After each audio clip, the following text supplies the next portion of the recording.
aquí en Viveiro, sino fora de Viveiro, en Galicia, en España, titulado profesional en gaita de fole, titulado superior en instrumento da música tradicional e popular galega, con matrícula de honra no seu concepto fin de carreira, sendo a primeira otorgada nesta titulación. Na actualidade, profesor no Conservatorio Profesional de Música de Viveiro, director musical da Escola de Música Tradicional de Osón do Sor no Barqueiro e profesor de Vento Madeira na Banda Municipal de Música de Viveiro. Eso suena todo fantástico, eso suena todo moi docto e moi ben, pero a mí teño que gustame dicir máis... unha cousa, Sí. tamén foi o meu profesor. Sí? Sí. Pois a min todo iso que sona moi docto... E dende logo, as súas clases son clases magistrais. Gústame máis, por exemplo, datos como que fundou o cuarteto O Chupacabras. Aí danos tamén unha pista de quen é, non? Tamén. Bueno, pois temos estes minutos que nos separan da unha precisamente para escoitalo. Pois ahora me parece que vai a interpretar a peza Estudio en Re menor, non? Moi ben.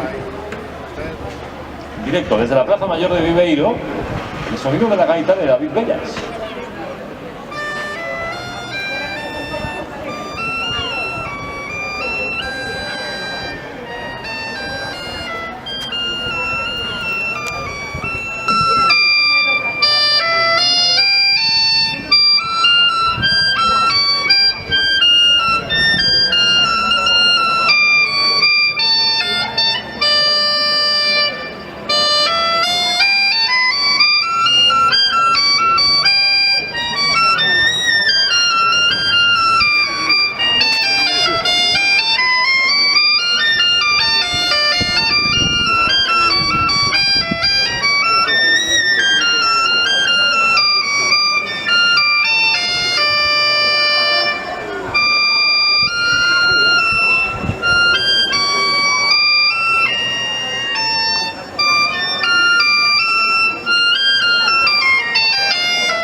El virtuosismo de la gaita de David Bellas, hay veces que uno no es capaz de comprender cómo de un instrumento, en este caso esta gaita, se pueden extraer ciertas notas. Nosotros así llegamos a la 1 de la tarde, tiempo para nuestra conexión con el boletín.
directo desde la Plaza Mayor de Viveiro, la música de David Bellas. Como premio también para todos nuestros oyentes que desde las distintas emisoras de este grupo han ido acompañándonos en estos últimos 90 minutos en este programa.